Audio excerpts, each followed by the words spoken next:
let's go on to the Parsha.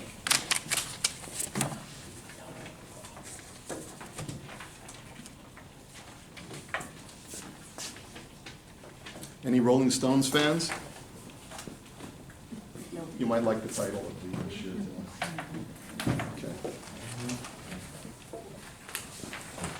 Okay.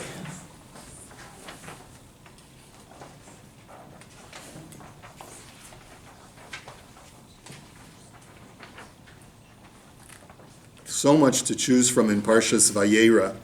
So much to choose from. The whole story of Lot after the destruction of Sodom and his daughters is such a tragic story. It's sort of like Lot, in my mind, is such a tragic figure because he's the man who could have been. The man who could have been a contender. You know, he could have been something special. But a set of circumstances in his life, I mentioned, I don't think I mentioned it in this class, but I mentioned it somewhere else. You know, when God promised Avraham, that God says, I will bless those who bless you, and I will curse, and those who curse you I will curse. Some of the Sfarim write that Avraham was the type of person who was, in a sense, a polarizing figure, because you either loved him or you hated him. You either loved him because he awakened you from that sense of human slumber that had existed up until that time, where human beings did not yet realize that they had a higher purpose and a higher calling. And Avraham awakened his society. And there were many, many people who were quite grateful to have been awakened. But there were an equal amount of people, perhaps even more people, who were resentful of Avraham, because, like Plato's metaphor of the cave, there are some people who would rather remain in the cave and not come out into daylight, because it's inconvenient to realize that I have a higher purpose and that I'm not just living for personal pleasure. And so, as much as Avraham was loved and appreciated, he was probably scorned by others. And that's why Hashem had said, you're going to have people who will bless you, and you're going to have people who are going to curse you. You're going to have to deal with that. My only promise to you is that those who bless you will have their lives enriched and they will be blessed. Those who curse you will continue to live lives of darkness and occlusion, and they will not be fulfilled. That's one way of looking at it. When you look at Lot, I think that if he had lived in a different time, he would have been a very holy man. The fact that he was Avraham's nephew meant he was always in Avraham's shadow of greatness. And that's tough. That's really, really difficult. There are tragic figures that, because of the familial circumstances that they find themselves in, because they are near great, but they are living in the shadow of the great, that can create somehow a failure or a fall on their part. That had they not been in the shadow of greatness, their near greatness could have actually developed and grown and become even greater. Yeah, and so, we learned about last week about how Avraham and Lot had to separate from each other because Lot's near greatness caused him to fail at times and to have certain moral failures. And so Avraham said, listen, it's not a good idea for us to stay where we're too big. You're growing, I'm growing. Let's go to different directions. Lot chooses Sodom. He figures it's a place where I can grow my family, where it's a very lush and very very fruitful area. So he goes there. And of course, we know the tragic end of Lot is that even though he's saved from Sodom, he ends up living a life of depravity with his daughters. And it's very interesting. The Torah says, Vaya'al Lot mitzoar, because the angels told him, go Tzoara, go to Tzoar, and you'll be protected. But Tzoar was a little bit too close for comfort for Lot. Psychologically, he felt even more fearful. He thought perhaps that the world had ended. And so he wanted to get refuge and shelter, just like the rock that we talked about in our discussion of Modim. And so, Vayeshev Bahar Hu Shtei Vanotav Imo, so he lived on a mountain together with his two daughters. Like those rugged survivalists, they live on a mountain because they figured that they can survive better that way. My wife just showed me a video of this woman who was on Ellen, who grew up in one of those families, and then she separated from her family, went off to school and got a PhD and wrote a whole book about her living with one of these survivalist families. It's just very interesting. So this is Lot. He says, the world has gone to pot, and I got to just go away and survive on my own. Goes with his two daughters.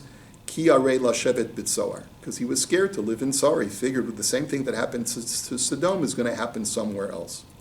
Vayeshev ba'me'arahu ushtei venotav. So he lives in a cave.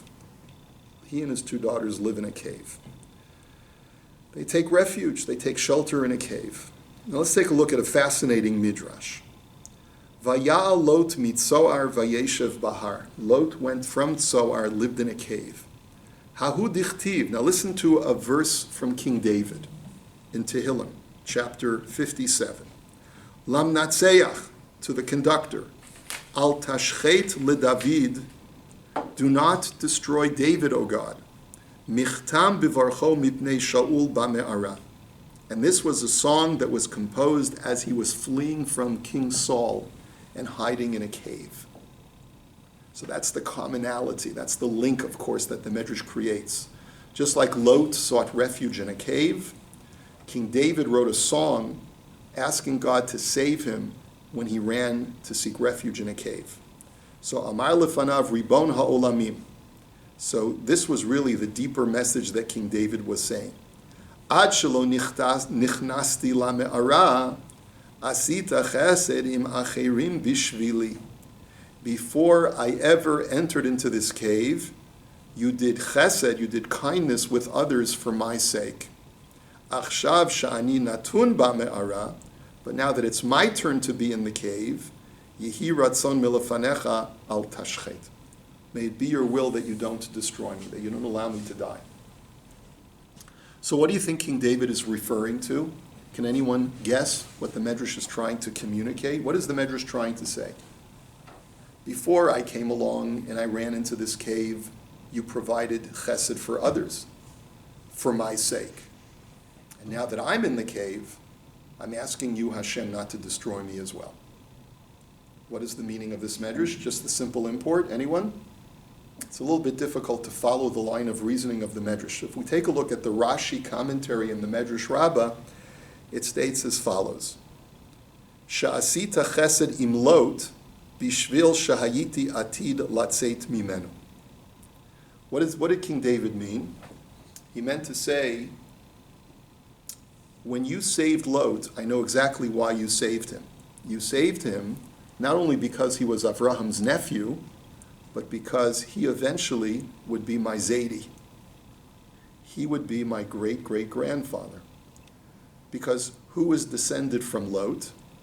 Ruth, the Moabite. Moav, the whole nation of Moab comes from Lot and his daughter. And so King David is Lot's great-great-great-grandfather. Hashem, you gave refuge to Lot and you showed him chesed because you knew that I would descend from him eventually. And if you gave protection to Lot, let him live in the cave. Now it's my turn. If the whole reason you gave him refuge in a cave was for me, I'm in the same cave now.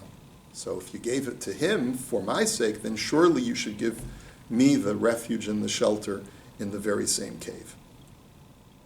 That's what the Medrash is communicating. Okay?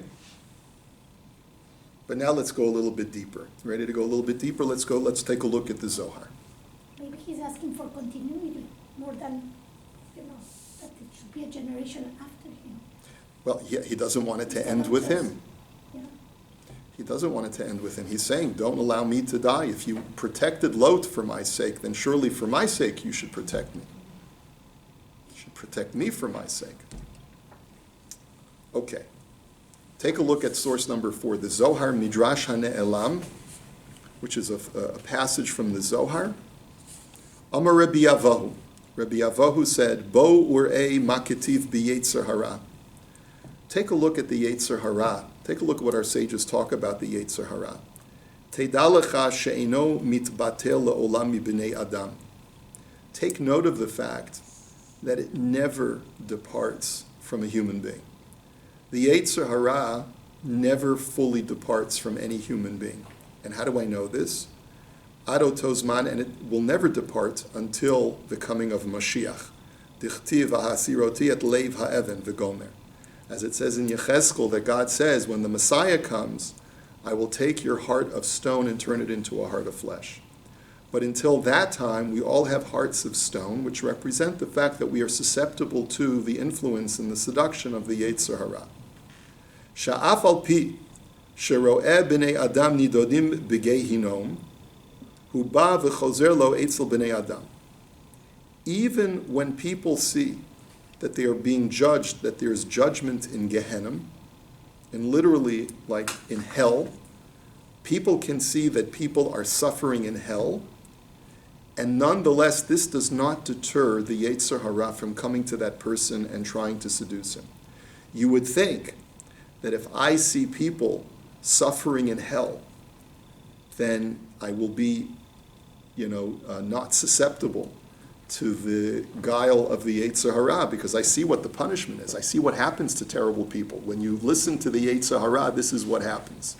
So you'd think, at that moment, I'm protected, right? That's what the Zohar says. You're never protected. Even when the Yetzer Hara sees a person is filled with fear and dread, because he sees what happens to bad people that are burning in hell, nonetheless, the Yetzer Hara still is successful in penetrating. Hadahu dichtiv vaya'al lot mitzoar, mitza'ara shel gehinom, misham ole lefatot b'nei adam. And that's what it means that Lot emerged from Tzoar. The word Tzoar means the word Sa'ar. And it's a reference to the pain that the people of Sodom experienced by burning in their hell of the Sodomite destruction. In other words, when Sodom was destroyed, it was, what is it? It's fire and brimstone. Literally, the Torah says, Gofrit va'esh min hashamayim. Fire and brimstone fall from heaven to destroy the people of Sodom. If that's not hell on earth, what is? That's the Gehenna that Lot was witness to. You would think that Lot would no longer be susceptible to the evil inclination after having gone through an experience like that. Says the Zohar, this is what this story is trying to show you, that no matter what kind of hell a person goes through, the Yetzer Hara will always be waiting for you on the other side. And that's why Lot had to go into the cave. He went into the cave in order to seek refuge from an enemy that he knew would always be there waiting for him, no matter what kind of tragic episodes he had encountered in life. So, let's take a look at Rav Yisachar Beresh Eichenstein, who's called the Malbush L'Shabbos V'Yom Tov. It's a sefer that I recently rediscovered. And I rediscovered it because I had read the short introduction to a sefer that my grandfather had written in Vienna in 1935. And he was murdered in the Shoah, but he published one little sefer before he died.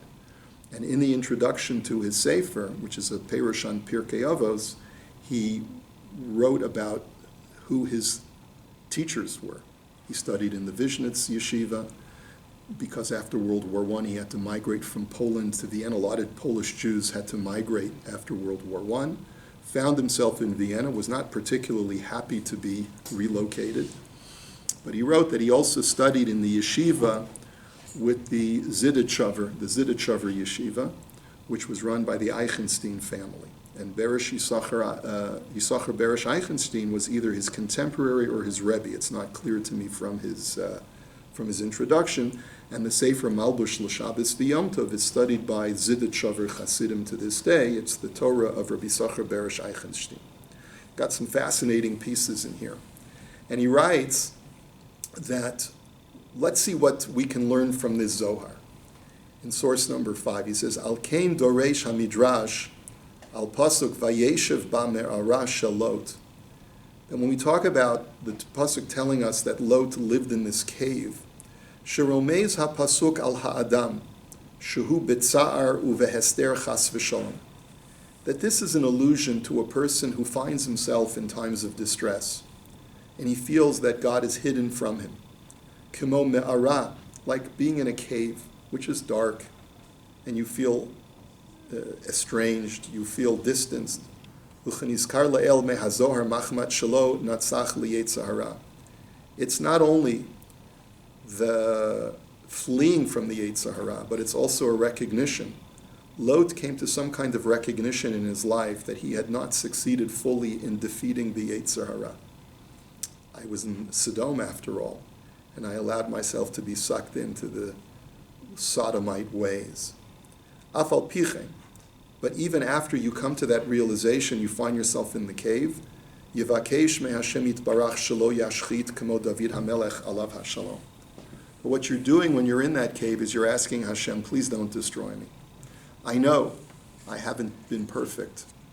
Can you imagine the guilt that Lot must have carried with him, especially after having lived with Avram, his uncle, and really seeing what true perfection and greatness is, realizing his shortcomings and the fact that he could never measure up to Avraham, realizing the poor choices that he had made to live in Sodom, realizing that his wife had now died, his 2 married daughters were now dead, having been killed in Sodom, and now living in this place in a cave, realizing how much distance he feels from Hashem, but at the same time praying to Hashem that please don't destroy me. I know that I've failed. I know that I've suffered the consequences, but let me live another day.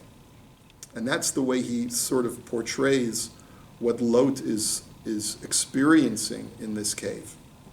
And he says, and with that we can understand the following medrash, source number 6. The medrash later on, shortly after the medrash that we first started off with about King David in the cave, the medrash then later says, just a few lines later, it says, Rabbi Tanchuma bar Rabbi Chia mishem Rabbi Hoshia turgamna, ein kol Shabbat v'Shabbat, she'ein korin bo parshato shalot. There is not a single Sabbath that goes by that we don't read about the story of Lot. There is not a single Shabbos that goes by where we don't read about the story of Lot. Now, is that true? We only read about Lot one Shabbos in the year, Parsha Vayera. And yet this medrash tells us, and some commentaries actually learned, there used to be a practice in some communities that every Shabbos they would say a pasuk to remind them of the story of Lot, which we have no record of other than this medrash. But what is it? But where do we see this from? My taima. What's the reason? Bechol tushia yitgala. In other words, where do you see this alluded to in a verse in Tanakh? So it quotes a pasuk from Mishlei which says Bechol tushia, that throughout the entire tushia, which is the weakness, yitgala, there is exposure. And what that means is the Torah is called tushia, because the Torah weakens the person's physical constitution and gives him spiritual strength instead. And so what we're supposed to draw out from there is that throughout the Torah, every time we read the Torah on Shabbos, there is an exposure of Lot's sin. So Rav Eichenstein doesn't learn it literally that there's some kind of public reading where we remind ourselves of Lot, but rather he says as follows, later on in that commentary, he says in source number 7, Ki noda echa adam yuchal letaken ma shehalach ba'atzat yetzer hara hu al yedei haTorah. We know clearly that even if a person has already failed in the past, has already fallen down the rabbit hole, and has had experienced failure and experienced some level of less than stellar performance, and I know I've made terrible mistakes. How do I find redemption in life? Through Torah study, through studying and reading the Torah and learning about what it means to be a moral person and how to regain my footing in the life of morality.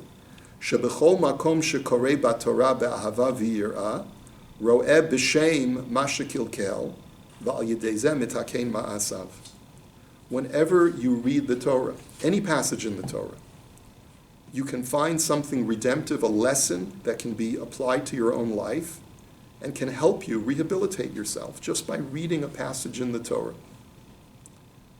Doesn't have to necessarily be the most profound statements like Shema Yisrael, Hashem Elokeinu, Hashem Echad, but you can even read stories in Genesis. You can read the story of Yetziat Mitzrayim. You can read any portion of the Torah and find qualities and find messages and find lessons that can help you find redemption. V'zehu perush hamedrash, ein kol Shabbat v'Shabbat, she'ein koren ba parshato shalot. And that's the real meaning of what the Medrash means, that every single Shabbos we are reading Lot's Parsha. What does that mean? Dahainu al yidei haTorah shekorin b'Shabbat, ro'eh ma shepagam v'ma shehalach achar yetzer hara u'metaken zeh. That through the Torah reading that I sit through every Shabbos, if I'm attentive to the words of the Torah reading, I can actually apply lessons to my life, realize how I followed the Yetzer Hara, and I can find the remedies that I need in order to put my life back on track. And that's the story of Lot. Lot is a man who had failure in his life and called out and tried his best to put himself back on track. That's the story of Lot. Invariably, he ended up with failure in his life, it seems. But even in his failure, he found redemption because he becomes the Zaidi of David HaMelech. So there's redemption in that. There must be some redemptive qualities within Lot that allows him to finally be the antecedent to David HaMelech and the Messianic line. So ultimately, Lot does find redemption, perhaps after he lives a full life, but nonetheless, redemption is granted to him. But that's the point, is that Lot, with all of his moral failings, Lot, with all of his imperfections, can still call out to Hashem and say, I need your help and I want to be saved. I want you to help me rise above my flaws. And that's the message of Lot. And that's the message that a person should be thinking about whenever he hears the Torah reading. How can the Torah that I'm listening to right now help me rise above my imperfection and flaw? And that's what the Medrash really ultimately means when it says that we read the Parsha of Lot every Shabbos. Because there's a little bit of Lot in all of us. That's essentially the message.